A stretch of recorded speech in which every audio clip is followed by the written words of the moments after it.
Hi, I'm Tracy Schumacher. I'm food and drink reporter from the Democrat and Chronicle in Rochester, New York, and I'm here with Nick Lang, who is a chef with Wegmans. How are you? I'm wonderful. Thanks so much for having me.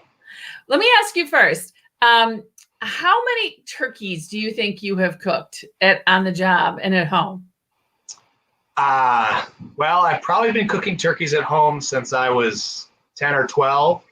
So I'm 33 now. So it's quite a few turkeys. So 30, 31-ish or 21-ish rather. I can do my math. And then here at Wegmans, let's see, I have 240 on order today for this week. So you can probably average that out over the course of about 12 to 13 years. Wow, that's a lot of turkeys. And how long have you been a chef with Wegmans? I've been with Wegmans for 13 years. Wonderful. Okay, so as I mentioned before we went on, I asked people for their questions about cooking turkeys, and I sure have a lot of them. I know Great. that this year, so many people that are used to going to family gatherings are cooking the whole thing for themselves for the first time. So so this one kind of goes out to them. Great. So why don't we start? And this is something that always gets me. If you have bought a frozen turkey, which usually is, the most reasonably priced, how long do those take to thaw? When should we be getting them out of the freezer? Well, generally speaking, you would like to give it about a week within the refrigerator for it to totally defrost. There are some cheats that you can use in the pinch. If God forbid you forgot and you got to get it going quickly. One of them that I've done, certainly not here at Wegmans, but that's not inside of our rules. But at home is you can pull it out of the refrigerator, totally submerge it, run it under cold water while it's still in the package, and then thoroughly let it air dry, and you would be able to reduce your time by quite a bit for any of those folks that may have forgotten, which I'm sure is possible given the circumstances this year. Okay, so it's time to get cracking then, right? Absolutely, yeah. If you're cooking Thanksgiving turkey, it's time to thaw this thing. And if you go to cook it on Thanksgiving and you see that it's a little frozen, is there anything you can do with that? Usually, like for me, I'll reach in to get the stuff that's on the inside, and those will be kind of a little coated with ice. What do you do in that circumstance? I mean, you can run that underwater, I guess, if you'd like. I don't generally suggest running non-packaged meats underwater. You tend to get a good moisture buildup in there, and it kind of reduces the flavor of that turkey. But what you could do is you could have it out. You can season it thoroughly. You can give it an appropriate rest time before it goes into that oven, and then just keep track of the temperature when you're cooking it. As long as you get to an end goal of 165 degrees, it's generally pretty safe to say that you'll have a safe, well-cooked, delicious turkey. Okay, that's an interesting one because somebody on Twitter said that that's a big family debate as to whether or not to rinse that turkey. Your stance? I rinse any poultry that I process. I'll rinse. Not like for an extended period of time because it can break down the flesh. Okay. But like if you take a chicken or a turkey out of the package, I like to rinse off any particles, because sometimes throughout the butchering process, there can be some residual particles on there. And I like to get them off and then thoroughly dry it. Mm-hmm. If you don't dry it, you don't get good adhesion of your seasonings. But I like to start with a nice, clean turkey before I get into the cooking and procedural process. Okay, so that resolves a family debate right there. So when you talk to people in the stores and their first time, turkey cooks, are there any mistakes that you hear of or that, you try to get them to avoid for the absolute beginners? Well, a majority of them are that they don't properly defrost their turkey. You get to 2 days out and you haven't pulled out of your freezer yet, that presents quite a problem for you. So generally it's coaching through that process. Other things may include, how we've seasoned it, if we stuff it or not, generally coaching folks through the stuffing process, how they're cooking it. I love talking about different cooking methods. I usually have some helpful hints on better processes that most folks don't think of outside of just roasting it in the oven. And then, coaching folks, a lot of folks like to fry their turkeys. I don't particularly do that. It is delicious, but it's not something that we do in my family's home. But coaching them through those processes, because that does present tremendous danger for the customer as they're producing that turkey on Thanksgiving when they drop it in the fryer, and they really have to make sure that they take the proper precautions. For someone whose brother's a firefighter, I've heard of plenty of horror stories of how that's been handled poorly inside a home. So I always try and coach them through that. Yeah, my family's in Crystal Lake, Illinois, when we go for Thanksgiving, and one day we showed up to the street of fire trucks, and somebody was frying a turkey in a garage and burned a huge chunk of their house down. They were sitting outside with no Thanksgiving dinner. That's the worst. It was terrible. Oh yeah. I'm glad you brought that up. I forgot all about the frying, but oh yeah, that's a big one this time of year, is the frying. And I always tell people, make sure you do it outside. Make sure your turkey's thoroughly dried and defrosted. Any residual water that's on that turkey is going to splatter, which two things: cause a big mess and could potentially burn somebody. I have 3 little kids who certainly aren't aware of their surroundings. So part of the reason I don't do the frying is because of that, but also it's just very dangerous. You know what I mean? It does make a delicious turkey.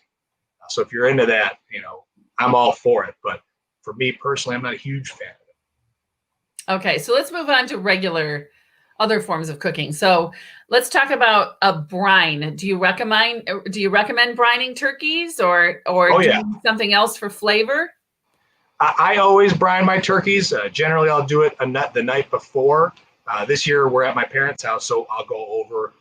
We do a saltwater brine. That's the one we seem to like the best. But there's a ton of different great recipes to brine that turkey. You can dry brine it, which would be, aggressively seasoning it. What that's going to do is pull out a tremendous amount of moisture. That one's a little bit easier to work through than the wet brining. We sell these great bags here at the store, and I'm sure they sell them in a number of other stores. And we'll put our turkey in there, fill it with a chilled saltwater brine, and that's going to give it a tremendous amount of flavor. Okay, so you're a fan, and you do it the night before. Big fan. I don't like going too more than a night before, because I do like the taste of turkey, and I think the longer you let it sit, either the more salty it's going to get, or the less turkey it's going to taste like. Yeah, it tastes like ham after a while, don't you think? Yeah. I mean, if you like that sort of thing, it kind of works. But are there any other ways besides brining that you add flavor when you roast the turkey? Yeah, so we will brine the night before. We'll pull it out and then give it a thorough dry. And I always like to put things in the cavity. So we generally put citrus and herbs in the cavity, and that gives it really great smell and taste that permeates throughout the course of the inner cavity, which really feeds the flavor of the breasts and the thighs. Okay. So put stuff in the cavity. Yeah, I like to. You just have to be cautious that, say, for instance, you like to you stuff it with stuffing. You should have to make sure you get a good internal temperature in that cavity of 165 degrees. Okay. But the stuff that you're putting in the cavity are for flavor, and you're just tossing that afterwards. Yeah. Yep. Okay. So those things that come inside a turkey, I think a lot of beginners don't realize that they're there or know what to do with them. So you reach in kind of both ends and get anything that's in there out. And what are those things, and what do you do with them? You'll generally find you'll get a turkey neck. You'll generally find some giblets, liver, a heart. For me, I don't use a ton of the giblets, the liver, the heart. I think traditionally people would mix them in with sausage, which sometimes a lot of folks would mix sausage in with their stuffing and then stuff the bird with that. You can also use some of those items. I wouldn't suggest the liver because it can give it a metallic flavor, but you can use them for additional flavor when you're making your stock. The necks, I roast with the turkey, and then I put them into the gravy, and it just gives it more turkey flavor. So you can use them throughout the cooking process. I'm not a huge fan of the giblets or the liver. That doesn't do a lot for my family. So I generally discard those. But the neck is definitely a ton of great flavor. That's a tradition in my family. They cut up all the giblets and put it in the gravy. Yeah. I don't do that. I'm not. It's the liver. The liver, if you eat liver, has a metallic taste to it, because what it's doing is it's everything that you're eating gets filtered basically through the liver. So I'm not a huge fan of that. It's kind of, one year I raised and butchered pigs with a friend of mine who's actually a chef here as well. And, kind of one of the celebrations of the harvest of the animal is that you would cook the livers and eat the livers. It was not for me. It's kind of weird, but it was a really great time. We had a lot of fun. It was educational, I'm sure.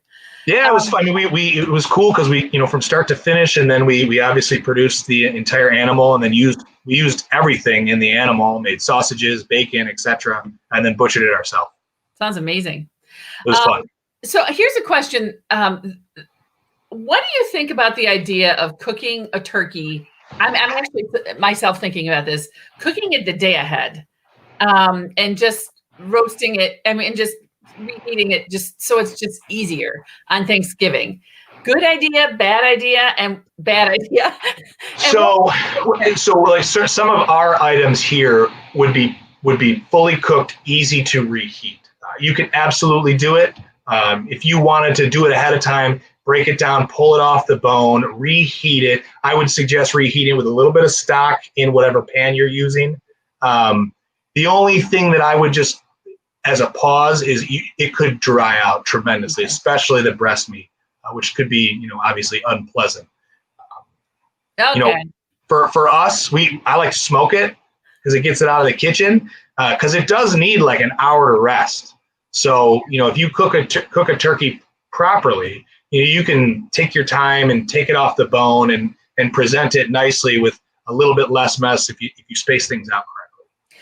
Well, I do think that's a good point. So when you're planning on cooking your Thanksgiving turkey, plan on having it fully cooked, out of the oven, covered in foil, presumably. Yeah, by the time your guests are waiting for an hour. Yeah. Okay. Yeah, by the time. I think that's a good tip, because it really does open up all the other things that you need to do. Yeah. Yep. Yeah. I mean, that opens up, if you're doing it inside on your oven, now you have a full oven to produce all the other items you want. We generally make, and what you would get here at Wegmans is you would get pre-produced items that you could pop right in the oven. They take some time to reheat, and then all the food's hitting the table at the same time. You're getting the best quality, the freshest items, that are ready for your guests, or obviously this year's a little bit smaller, so your family, your immediate family to enjoy. Oh, God. No, ladies first. No, I have done those reheated the Wegmans meals that are all ready to go. Mm-hmm. We were driving to Crystal Lake, Illinois, and got turned around in a snowstorm and desperately called and said, "Do you have one of those?" We went to my in-laws, we took it and reheated it. It was great. Yeah. Yeah, we appreciate that. Yeah, a lot of love goes into those meals. I have like 75 employees that'll be busting their butt providing Thanksgiving for folks, and it's a blessing to hear that. So we really appreciate it. Oh yeah, it's great. Okay, So moving on to cooking turkeys. So another golden question that everyone asks is, the white meat inevitably gets dry when as you're waiting for the dark meat to reach that proper temperature. Yep. What are some of the tips that you offer for making that happen the right way? I mean, just proper cooking temperature, proper tempered meat. You got to be cautious. As you pull it out, you let it not come to room temperature because it's poultry and you wouldn't want that to happen. But you let it find a good temperature, pop it in that oven so it cooks relatively even. Don't be afraid, depending on your oven's hot spots or cold spots, to move it around a little bit.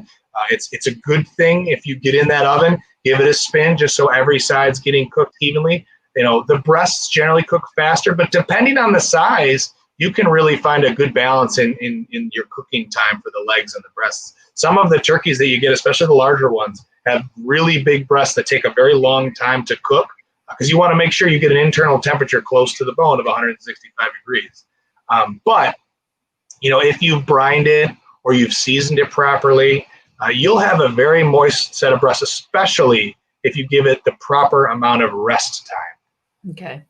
So rest time is key for that. In my opinion, I think if you any piece of meat, but specifically, these turkeys, if you allow it to rest and kind of come down to a more reasonable temperature, and you don't bring it past that 170 degrees, 175 degrees, you'll have a really nice, moist, juicy turkey breast. So one of the tips, every year I see a different tip, or a different technique that's the hot one. Somebody was posting today that they were planning to put ice packs on top of the breast to get it cold. So it started out colder than the dark meat. Does that make any sense to you? No. Okay. I understand their thought process, but the reality is any piece of meat, if you allow it to cook, in a consistent temperature, consistent heat, you're going to get consistent cookery. Naturally the legs and the thighs are always going to be more juicy because they have a much higher fat content. Okay. So, some of those different, I don't want to call them gimmicks because that's not fair, but some of those different ideas I think are interesting ideas, but it would be very difficult to execute them. Especially, I can't imagine if you pull it out and your thighs are cooked beautifully, but then you have raw spots in your turkey breast. Yeah, most folks want to eat the turkey breast because it's, you have that very picturesque photo of your father slicing the turkey breast, off the turkey. I don't think you want that to be raw. So I think, a well-seasoned turkey that's cooked properly to 165 degrees with proper resting, you will get a very good quality item, especially, depending on what, quality of turkey you pick. Obviously the more expensive, the more, flavor, the more love that was put into raising that animal. So, you'll get a much tastier breast without really worrying too much about it getting dry. Well, so if you want really nice and juicy meat, do what I do and grab the dark meat as soon as you can. Yeah. I was gonna say I love the dark meat personally. So, that's my favorite because usually that doesn't get eaten a ton of. So yeah, into those leftovers, that's what's left. I make a beeline for the dark meat. Yes, okay. Me too. So cooking stuffing in the turkey, I think we mentioned yes or no. Yep. I don't particularly do it, but I know a lot of people that do. It's not for me. I prefer to focus solely on the cookery of the turkey and not worry about anything underneath. Just make sure you get a 165 through that stuffing. Yeah, if you're cooking stuffing, you want to make sure outside of just your meat, your breast and your thighs, be over 165 degrees. You want to make sure you get into that stuffing and make sure it's cooked properly. You wouldn't want, to be serving stuffing that was cooked to 135 degrees. That could potentially make some folks really sick, which would not be fun. No, not this year. Somebody posted on Twitter, please keep everyone out of the emergency room. So let's keep it all nice and safe this year. Yeah, because you'd be doing it alone, which would not be fun. Yeah. Okay. So somebody else asked about putting a turkey breast on top of stuffing. Good idea, bad idea as they cooked it? Does it matter? Like if you were cooking just the breast? Just the breast. Yeah, sure. You just got to make sure it gets to 165 degrees. The problem with that would be, like, one of my favorite things about the stuffing is, the way we do it in my house and we do it here at the store is, we make it, it's almost fully cooked when it goes into the pan, but then you bake it. And the best thing about the baking process is the thick crust, from the crispy bread on the top. I always get in the corners there because I like the crisp burnt bits. I think those are the most delicious. So you can absolutely do that if you want to save some dishes. I totally understand it. Make sure it's 165 degrees and you'll be fine. But the jewel of the meals are always the crispy bits. I'm telling you, Chef Nick, if you and I had Thanksgiving together, we'd be fighting over the same good stuff. You just got to make sure we have 4 sides. So there's 4 opportunities. Okay. Let's see. I'm just going to keep going. We've got a few more questions. So carving a turkey, any tips? I love to carve the turkey and start with the breasts. To start, the top of the breastbone and work your way down. We always peel the full breast off, set it to the side, and then pull, the legs and the thighs off. We'll cut the drumstick off, set it aside, and I'll debone the turkey, the thigh portion. It's just easier for my family and my guests to eat. And then I'll slice that turkey, nice thin little slices. I like the thin slices. I think that retains a little bit more moisture because those are the presentation piece, those breasts. Okay. And so let's say you carve that turkey and for some reason your meat is dry, like you taste a piece of breast and it's dry. Is there any remedy at that point? Yeah, I mean, absolutely. If you have a little bit dry meat, you're not loving it, you can put that meat right into a pan with either some turkey stock, if you have it, chicken stock. They're very similar. Just make sure it's seasoned nicely, and that'll bring a little bit more moisture to it. Like if you'd asked earlier about if you could, pre-cook a turkey. If you were reheating that turkey, I'd have my breasts. I would actually pre-slice them, put them in a pan with a little bit of stock, and bake them till they were the appropriate temperature. Any reheat is 165 would be my suggestion. And then you'd pull that tent off, just give them another minute just to crisp up the skin, and you'd have a very appealing turkey. Great. Last question. I realize we've gone much longer than our usual Facebook Lives. That's cool. That's lucky. Good for us.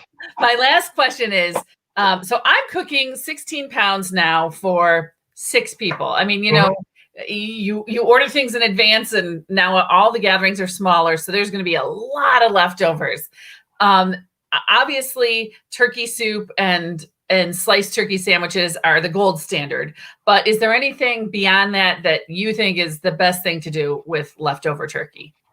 I mean, I hope you have leftover buns. I was talking about this with my mother last night. She tried a new roll recipe, and they were awesome. She made this batch of just these single buns. If you have extra buns and you can make little turkey sliders, I actually like, and I've done it in my house. Made turkey paninis. So if you take like nice sliced turkey, you lay it out on a sandwich. But I like to put all the fixings on: a little bit of gravy, a little mashed potatoes. If you have cranberry sauce, I like cranberry orange sauce. Put a little cranberry orange sauce on there. Maybe a little mayonnaise just in case. It's certainly not low calorie, and it's certainly not healthy. But you give it a good toast. You got that crispy bread and the rich, unctuous potatoes and gravy, and just a hint of acidity from the cranberry relish. That's a great one. When I was a kid, my mom used to mix, the turkey with gravy, and we would eat it over rice if we didn't have potatoes left over. We called that turkey glop. Very, very comforting name, but it was delicious. We loved it. It was so good. I'm pretty sure my brother still makes it for his family from time to time. Some of those, food memories. Yeah. That don't make sense to anybody else are the absolute best. Oh, absolutely. I mean, those are some of all the memories that are my favorite, especially from the holidays, usually revolve around the meals we ate. Yeah. We were talking, my grandmother used to serve on Christmas Eve. She was a really good cook, and she would make tenderloin and these twice baked potatoes that we've never really been able to recreate. Yeah, those are the best. Well, thank you so much for joining me. And I'm wishing your family a happy Thanksgiving. You as well, and hopefully the Facebook community. Thanks. Thank you.